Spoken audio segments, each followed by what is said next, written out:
Hey, I'm Steve Diggs. Welcome back. This is Fast Forward Leadership. Great ideas at the speed of light. Today, I want to talk with you about the emotional set point concept.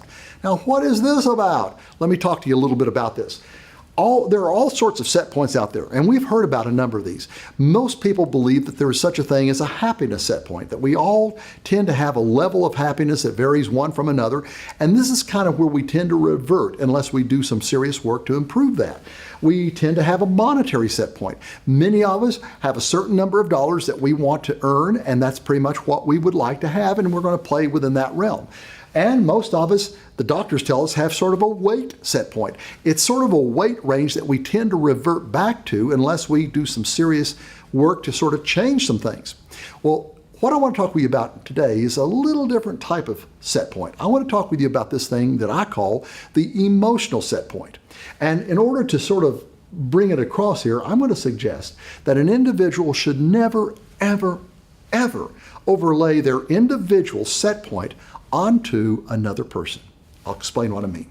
This woman, this is Carolyn Strauss. She is a wonderful lady. I was able to hear her speak some time back, and I love this lady. This lady did a lot of work with the Nordstrom's department stores as a trainer, and she had very wisely helped salespeople in that company understand this emotional set point. What she would do when she was about ready to have a training class, maybe in the upstairs training room, she would go down on the floor and she would go to the women's section. She would pull off a coat off the rack that was, say, about a $325 coat. Then she would walk back up to her audience and she would hold it up and she would say, "How many of you in here think that this coat for $325 is a lot of money?" And she said routinely about 50% of the people would raise their hands.